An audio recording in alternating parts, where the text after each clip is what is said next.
Cumprimento a todos, aqui é o pastor José Carlos Carvalho, da cidade de Santos, São Paulo, um eterno aprendiz do Supremo Mestre. Estamos juntos mais uma vez e hoje para comentarmos a última lição da nossa Escola Bíblica Dominical, nossa revista do CPAD, lição 13, que será ministrada no próximo domingo, dia 26 de dezembro de 2021, ou seja, um dia depois do Natal. O título da nossa última lição do ano da revista é A Gloriosa Esperança do Apóstolo Paulo. Vamos fazer os comentários da lição pensando nesse título. O apóstolo Paulo prestes a morrer, mas a gente não vê nenhum descontentamento por parte dele, nenhum melindre, nenhuma reclamação. Ele tem no peito uma esperança gloriosa, é isso que nós vamos falar, porque ele tinha plena convicção de que estar com Cristo era lucro. Então vamos trabalhar nessa lição sob esse prisma, sob essa perspectiva. Meu desejo sempre é que o Espírito Santo use cada um de vocês, professores, com ousadia, intrepidez e muito dinamismo e unção para ministrar aos seus alunos no próximo domingo. Vamos lá para o nosso textuário, que se encontra na primeira carta do apóstolo Paulo aos Tessalonicenses, capítulo 5, versículo 8, que diz o seguinte: mas nós que somos do dia, sejamos sóbrios, vestindo-nos da couraça da fé e do amor, e tendo por capacete a esperança da salvação. Então, nessa perspectiva de esperança gloriosa, o que requer de nós é sobriedade. Vivermos aí uma vida sóbria, equilibrada e protegida aí com a couraça da fé e do amor. E tendo na nossa cabeça plena certeza da salvação, que é o capacete da salvação. A nossa verdade prática é que a esperança gloriosa da volta de Jesus traz para o cristão sobriedade, uma sobriedade para as nossas vidas e, ao mesmo tempo, disposição para exercer a fé e o amor em esperança, certo?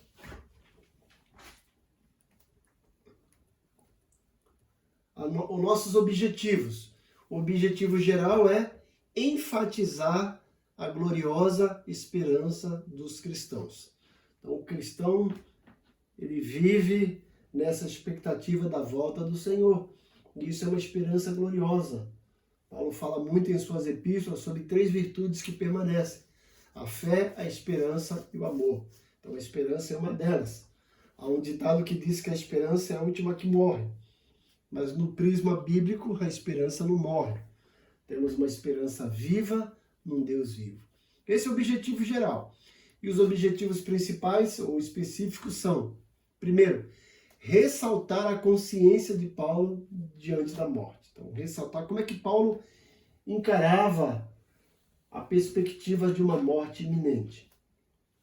Segundo, apresentar a doutrina bíblica de Paulo sobre a volta do Senhor.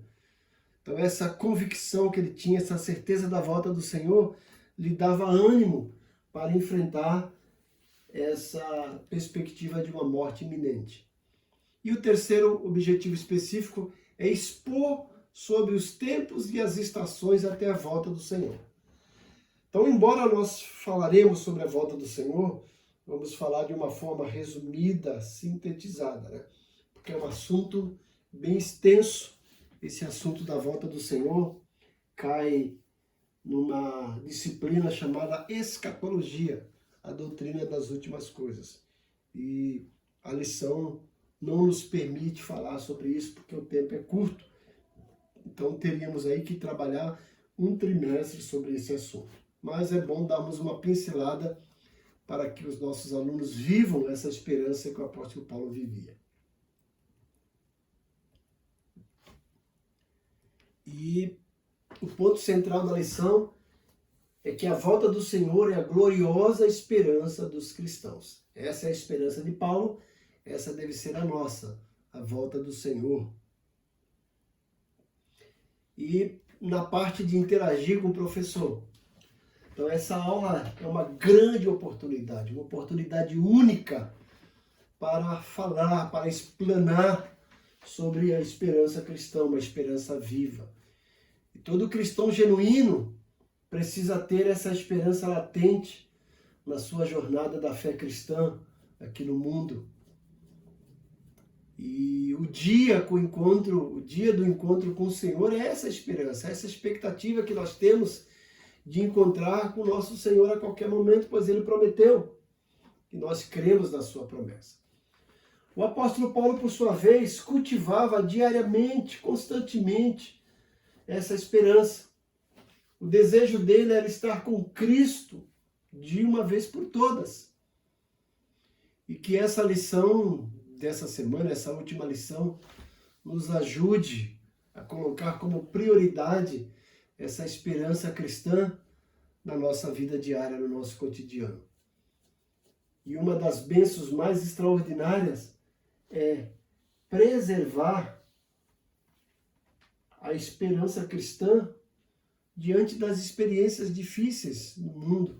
Então, são essas experiências difíceis que vivemos, tribulações, dificuldades, que vai realmente medir a nossa fé. E diante disso nós precisamos exercitar e exercer a nossa esperança gloriosa. Essa esperança do retorno do Mestre, como ele prometeu. Nossa introdução a mostrar que a lição desse trimestre, essa última, nos mostra que não podemos de forma nenhuma perder a esperança do céu em meio às tribulações dessa terra. Eu sempre digo que a nossa esperança no céu, ô glória, mas o nosso dia a dia aqui na terra é outra história. Mas embora o nosso dia a dia aqui na terra seja outra história, nós temos essa esperança de viver no céu. Isso para nós é glória. É o motivo que nos incentiva, nos estimula a enfrentar essas dificuldades.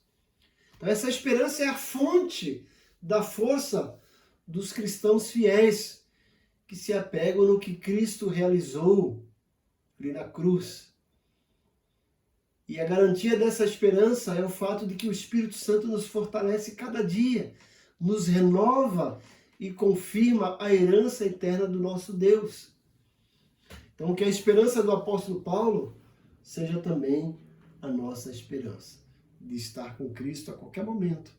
Isso é incomparável. O nosso subsídio pedagógico. Então, nós aconselhamos o professor a iniciar essa lição, como sempre a gente deve fazer isso, relembrando a lição passada, para ficar na memória dos alunos. Porque as próprias lições têm sequência, né? E na lição passada foi tratado da coragem do apóstolo Paulo diante da morte. Então convém que o professor mostre aos alunos que a coragem de Paulo diante da morte tinha como base, como alicerce, essa esperança cristã no porvir, no futuro. E se cultivarmos diariamente essa esperança, temos condições de perder o medo, esse medo que nos paralisa, que nos entristece. Então, quando a gente olha para a palavra de Deus e lembra que a volta de Jesus vai trazer glória eterna, esperança viva, isso nos dá força para vencer o medo que nos paralisa. Então, por isso, afirme que se cultivarmos uma verdadeira esperança no porvir, teremos condições de lidar melhor com as coisas presentes, com as decepções do dia a dia. E quanto mais ligados ao futuro celestial, melhor lidaremos com esse presente material. Então é tempo de aprofundar essa certeza imaterial cristã para viver no mundo materialista e anticristão, esse mundo que vivemos com valores distorcidos, com conceitos distorcidos.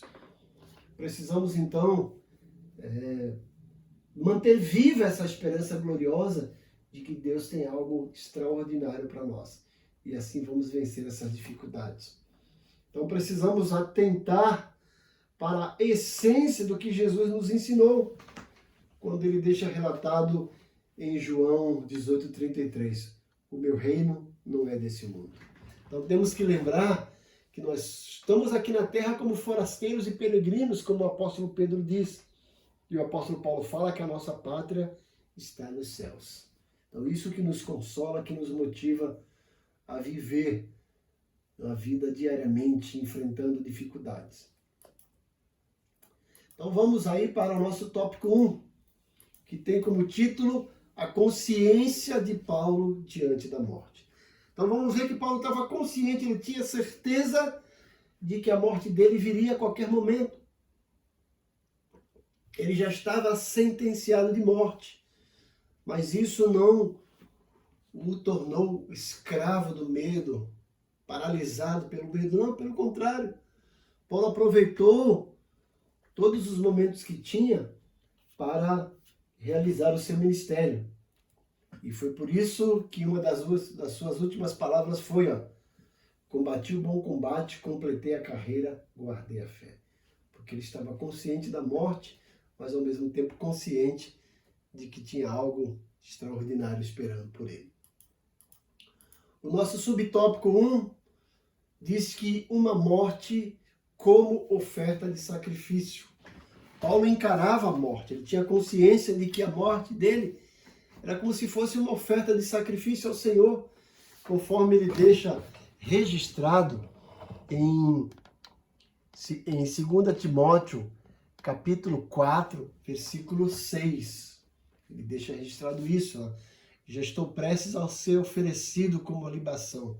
Então ele entende que a morte dele era uma oferta de sacrifício ao Senhor. Então o Espírito que guiava o apóstolo na caminhada da vida cristã, orientando, dirigindo, foi esse mesmo Espírito que fez com que Paulo sentisse que o tempo da sua partida estava próximo, era iminente. E nesse aspecto o apóstolo via o seu martírio iminente como uma oferta apresentada sobre o altar de sacrifício. Então para ele a morte era uma oferta para Deus. E essa consciência clara de que haveria de padecer pelo nome de Jesus não o deixava paralisado, não permitia que ele tivesse medo ou frustração diante da morte. Pelo contrário, ele encarava isso de uma forma serena. Então, da mesma forma, é preciso ter a consciência de que se não encontrarmos com o Senhor por meio do arrebatamento da igreja, o encontraremos por meio da morte. Tem essas duas possibilidades de encontrar o Senhor, através da morte ou do arrebatamento. Mas não importa de que forma chegaremos lá no encontro do Senhor. O importante é que chegaremos lá. E quando chegarmos lá, gente, tudo que temos para receber não se compara com tudo que já passamos aqui. Paulo deixa registrado em Romanos 8,18, ele diz, tenho por certo que as aflições do tempo presente não servem para comparar com a glória que há de ser revelada no porvir. Então, por intermédio do Espírito Santo, podemos nos preparar para esse tempo dessa esperança, como Paulo deixa registrado em 1 Tessalonicenses 5, 13 a 18, certo? Leia esse texto com seus alunos. O nosso segundo subtópico, Paulo, diante da sua morte, consciente da sua morte, ele diz, eu combati o bom combate. Está lá em 2 Timóteo 4, 7. Então, Paulo faz uma análise de sua trajetória. Ele olha para o passado, olha para o presente e na perspectiva do futuro. E olhando para o passado, ele diz do presente, eu combati o bom combate. E veja que Paulo não diz simplesmente eu combati o combate, ele diz eu combati o bom combate. E por que esse combate é bom? Ele é bom porque, embora receberemos golpes difíceis da vida, é um combate bom porque o resultado final é vitória. Eu sempre digo que Deus não conta para nós a nossa vida capítulo por capítulo, embora ele já saiba de tudo. Mas para que a gente não desanime, ele já contou, deixou registrado o capítulo final, que é vitória. Então percebemos que desde que Paulo teve encontro com Cristo, naquela jornada para Damasco, e até o momento próximo de sua morte, muitas experiências ocorreram em sua vida. Ele viveu experiências fantásticas, mas ao mesmo tempo experiências traumáticas. Ele chegou a ser apedrejado e deixado como morto, mas isso não o fez recuar. Ele levanta e continua a pregar a Jesus. E é notória a total entrega de Paulo. Muitas perseguições, como ele relata em 2 Coríntios 12 e 11 também, né? Muitas perseguições, muitas provações, muitas injustiças. Mas ao mesmo tempo, ele, em meio a tudo isso, em meio a toda essa oposição, essa perseguição, ele conseguiu plantar igrejas, ele conseguiu confirmar e solidificar igrejas e fazer vários discípulos, deixando eles como pastores. De fato, o apóstolo entregou a sua vida integralmente à causa do Evangelho. Ele combateu o bom combate. E aí cabe uma pergunta: que combate estamos combatendo? Essa causa é a nobre causa do Evangelho? Ou estamos combatendo por algo errado que fizemos, pela nossa conduta que nos reprime, nos envergonha? Mas se estamos fazendo a coisa correta diante de Deus, podemos nos alegrar porque temos uma esperança gloriosa. Que o autoexame de Paulo seja o exemplo para nos examinarmos também. E o nosso terceiro subtópico é a gratidão e a esperança que Paulo tinha diante da morte, como ele registra em 2 Timóteo 4, 7 e 8. Né? Já agora a coroa de glória me é concedida por Jesus, não só a mim, mas a todos aqueles que amam a sua vinda. Ele deixa relatado essa frase memorável para nós, que seria o epitáfio do apóstolo Paulo. Então, além de combater o bom combate, Paulo completou a carreira, ele acabou a carreira, guardou a fé. Então, diante da morte, ele sabe que tudo aquilo que Deus tinha colocado no coração dele para fazer, ele o tinha feito. Ele não estava devendo nada para Deus e para ninguém. Ele mesmo fala que tinha a sua consciência tranquila diante de Deus e dos homens. Então, durante o período curto do ministério que lhe foi confiado, ele fez tudo aquilo que Deus tinha lhe ordenado. E por isso que ele diz, olha, eu completei a carreira, acabei a carreira. Então, mais importante do que começar é a forma como terminaremos a nossa carreira, o nosso ministério. Paulo tinha consciência da carreira que percorreu e ao mesmo tempo da fé que guardou. Veja, olha, ele coloca essa tríplice mensagem. Eu combati o bom combate. Mas mesmo combatendo esse bom combate, ele conseguiu completar a carreira e guardou a fé. Não perdeu a fé, não abdicou, não desviou da fé. Ele consegue completar a carreira e guardar a fé em meio a esse combate. Então, durante os anos de ministério, a fé de Paulo permaneceu pujante e robusta, o que lhe permitiu olhar para a sua circunstância com uma atitude serena. Ele estava tranquilo, só aguardando a sua morte. Não temeroso, não cabisbaixo, mas sereno e tranquilo.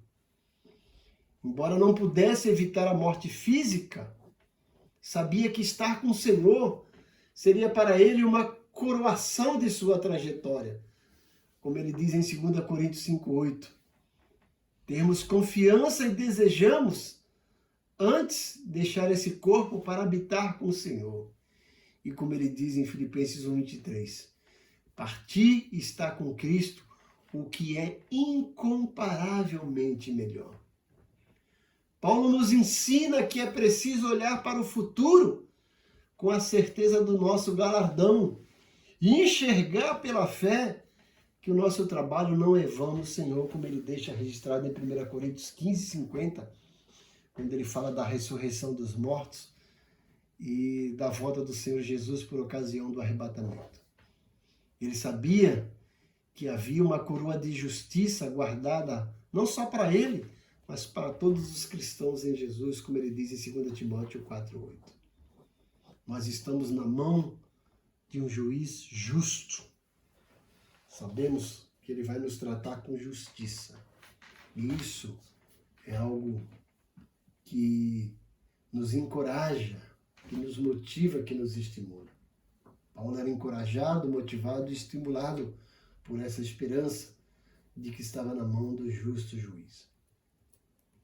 E a síntese do tópico primeiro é que o apóstolo Paulo pensava na sua morte como uma oferta de sacrifício. Ele não encarava isso como uma perda, muito pelo contrário, era uma oferta para Deus. O nosso subtópico 2, vamos falar sobre a doutrina bíblica de Paulo sobre a volta do Senhor. E como eu falei a princípio, essa doutrina da volta do Senhor chama-se escatologia, a doutrina das últimas coisas. E aqui nessa lição não vamos tratar a fundo disso, mas provavelmente a CPAD vai lançar aí uma revista para tratar desse assunto todinho durante um trimestre, porque o assunto é vasto, Tem muita coisa para aprender, tribulação, pré-tribulação, milênio, eternidade. Então tem bastante coisa, a Batalha do Armagedon, e aqui nós não temos tempo, E a revista não aborda tudo isso, só fala algo assim por cima, certo? O nosso subtópico 1, a volta do Senhor, em 1 Tessalonicenses. Convém colocar aí para os seus alunos observar que surgiu um boato na igreja de Tessalônica, inclusive provavelmente uma carta forjada, dizendo que foi Paulo que escreveu, falando que a volta de Jesus já estava acontecendo. E Paulo corrige nessas epístolas, principalmente na segunda, esse anúncio falso. Ele fala, olha, calma. O Senhor Jesus virá, mas não é assim como estão dizendo. Primeiro vai vir aí o homem da apostasia. Antes a igreja vai ser arrebatada. Então Paulo orienta a igreja de Tessalônica a respeito da volta do Senhor. Vamos pensar um pouquinho a respeito disso. Então no capítulo 5 de 1 Tessalonicenses, inicia com uma conjunção, mas é uma conjunção adversativa. Então, tudo que Paulo vai falar agora, a partir do mas, é contrário com tudo que ele falou antes. É um paradoxo, é um contraste. Então, se inicia com a conjunção mas, para retomar a ideia lógica do capítulo 4, em que Paulo fala sobre a ressurreição dos mortos em Cristo, na mesma ocasião em que ocorrerá o arrebatamento dos vivos em Cristo. Então, capítulo 4, versículo 13 a 18, Paulo fala, olha, vai soar a trombeta e os mortos em Cristo ressuscitarão primeiro, depois nós, os que estivermos vivos, seremos arrebatados ao encontro do Senhor com os ares, e lá seremos glorificados. Então, o capítulo 5 é a continuidade acerca do assunto da parousia, ou seja, da volta do Senhor, que foi iniciado no capítulo 4. Vamos ver adiante que essa volta de Jesus será em duas etapas, uma de forma invisível e outra de forma visível, certo?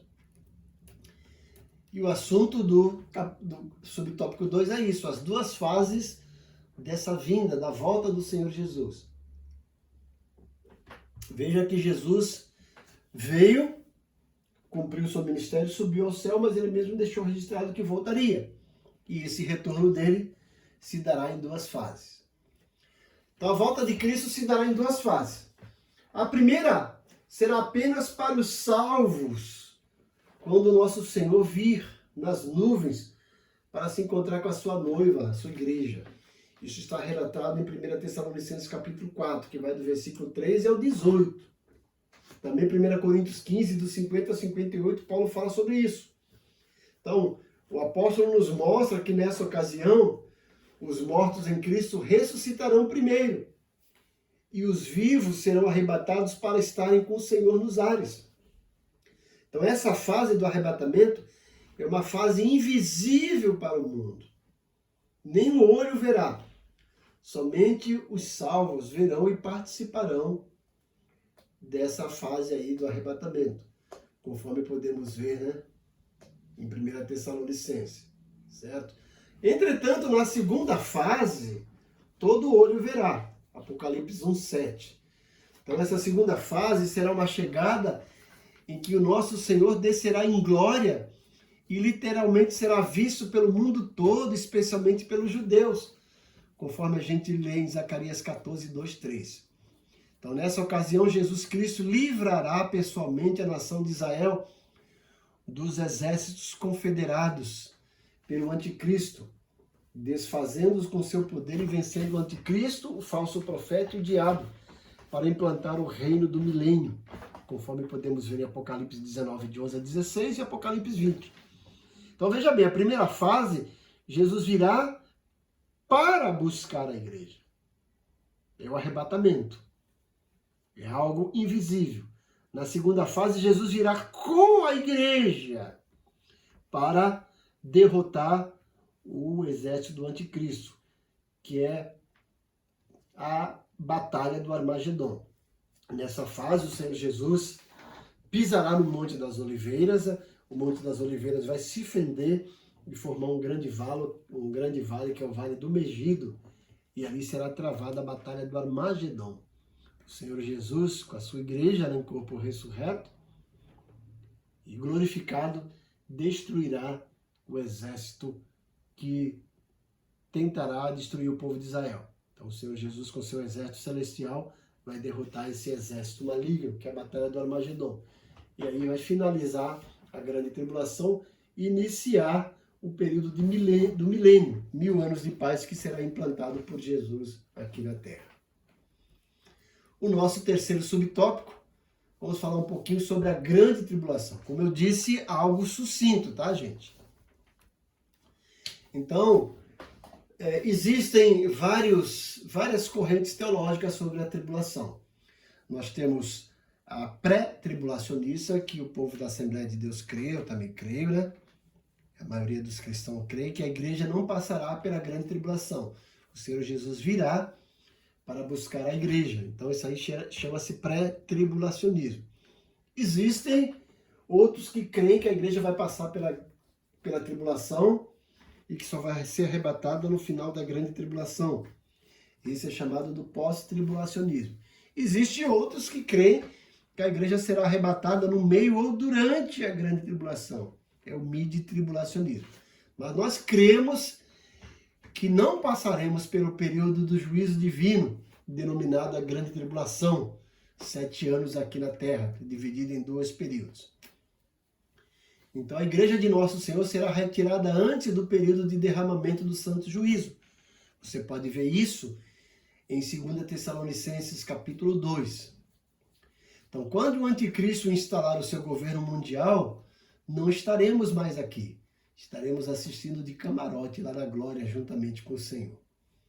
Ao final desse período de 7 anos, dividido em 2 períodos, né, 3 anos e meio e 3 anos e meio, juntos de Cristo contemplaremos a destruição do anticristo e do falso profeta, que serão lançados no lago de fogo, segundo Apocalipse 19 e 20.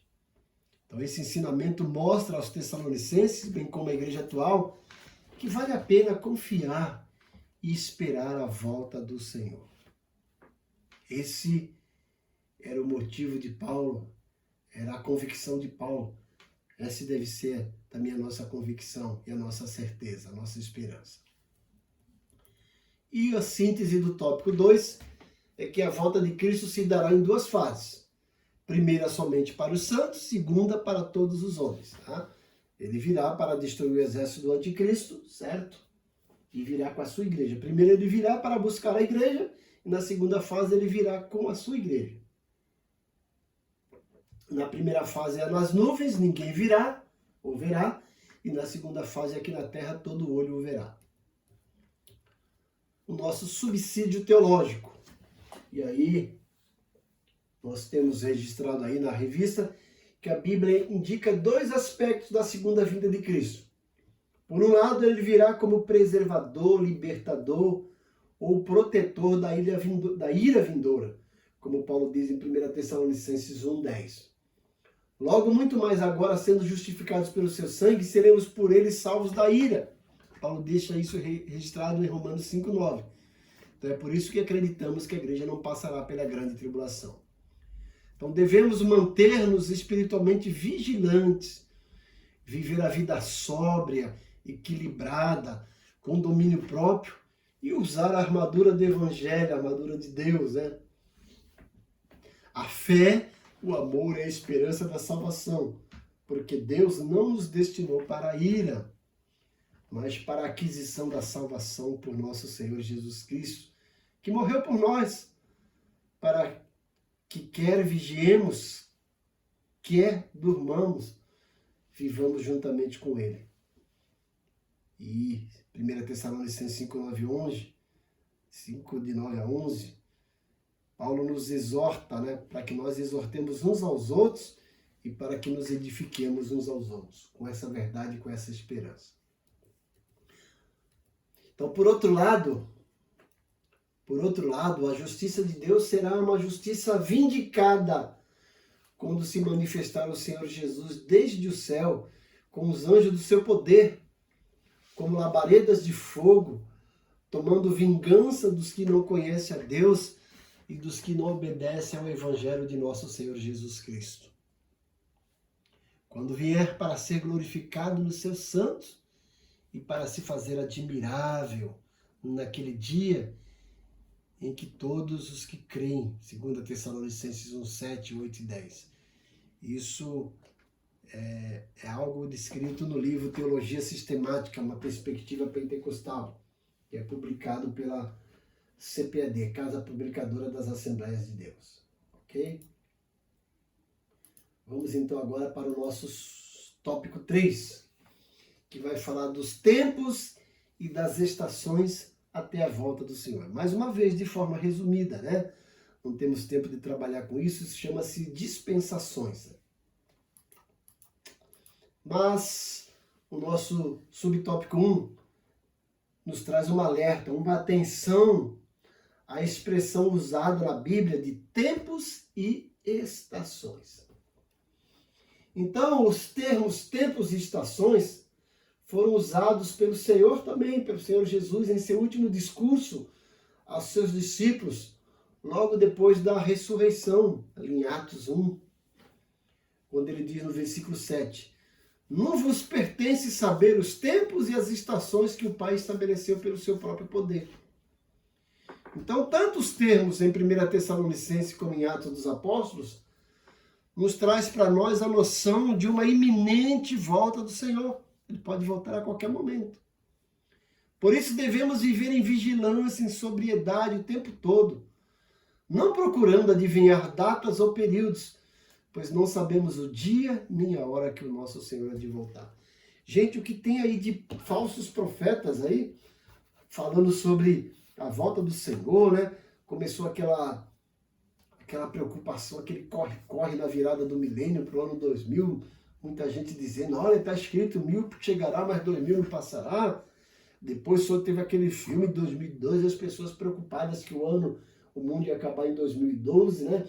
E agora que essa pandemia surgiu tantas profetadas dizendo aí que o Senhor ia voltar, mas olha, Deus não estipulou data.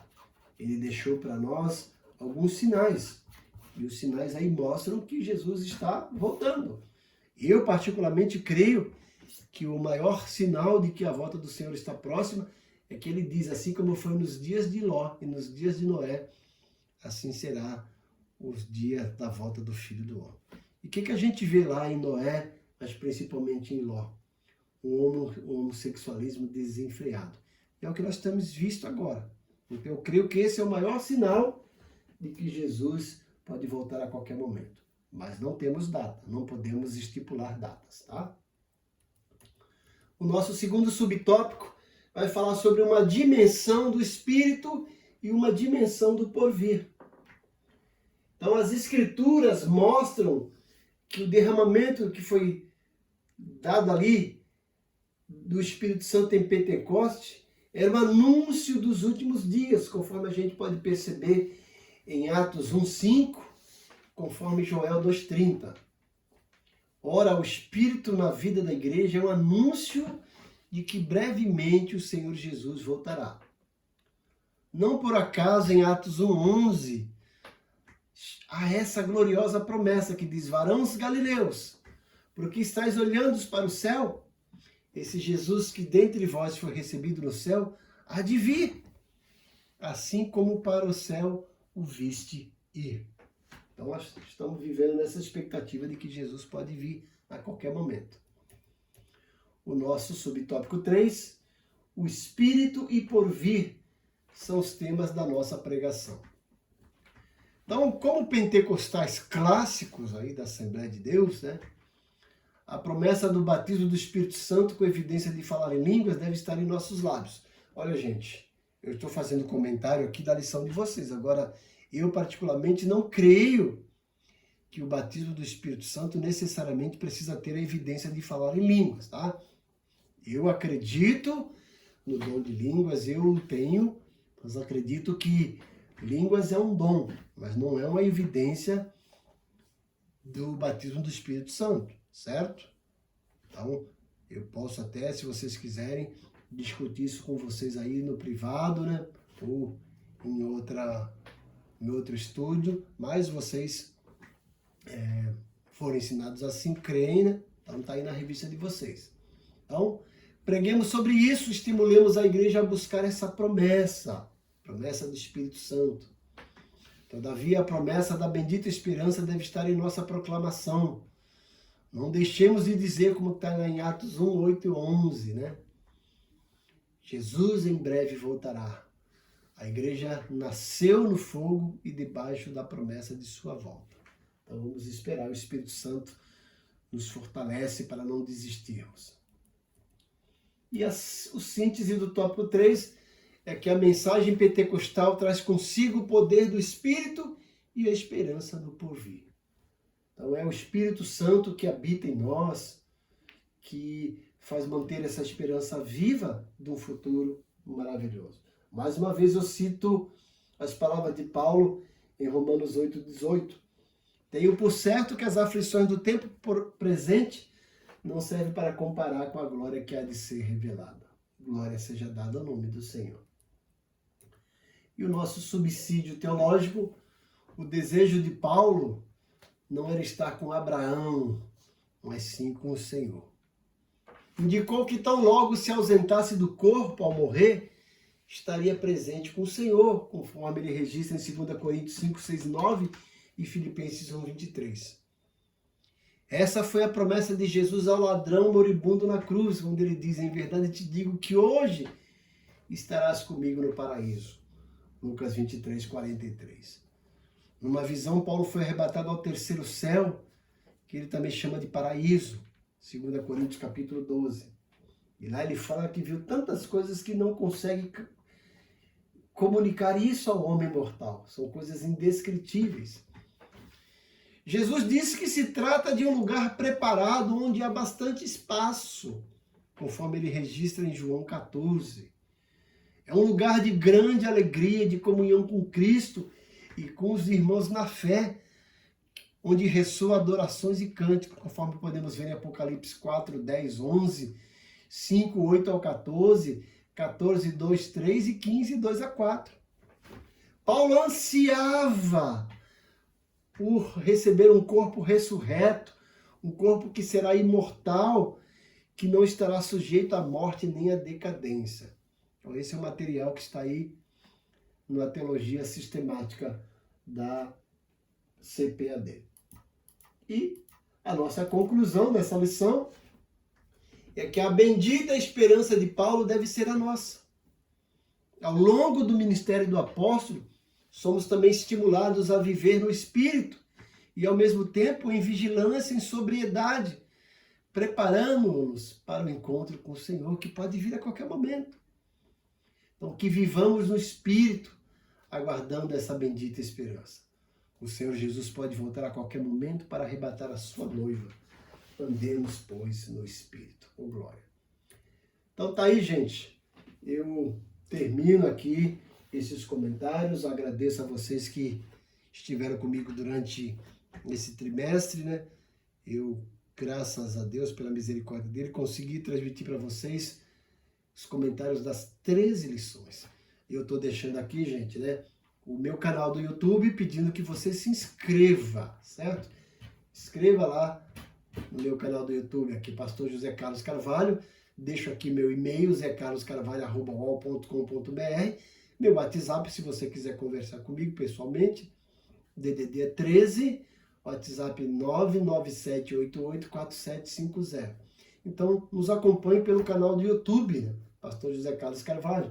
Temos aí devocionais bíblicos, curso bíblico, temos aí as lições da Escola Bíblica Dominical, não só da CPAD, mas lições também que eu ensino na minha igreja, certo? Então esse é um canal que divulga a palavra de Deus. Eu gostaria que você, né, acessasse o link, fosse lá, desse a sua curtida, o seu like. É importante que você dê sua curtida, o seu like, faça um comentário, diga como esse canal tem te ajudado, como é que a gente pode melhorar, certo? Compartilhe com seus amigos, não esqueça de se inscrever e ativar o sininho para receber as nossas notificações. Que Deus te abençoe grandemente, que a graça do Senhor Jesus, o amor de Deus Pai e a comunhão do Espírito Santo seja com todos. E como sempre, meu desejo é que Deus use cada um de vocês com unção, com sabedoria e muito dinamismo. E que você termine essa lição, esse trimestre com chave de ouro. Deus te abençoe grandemente. Amém.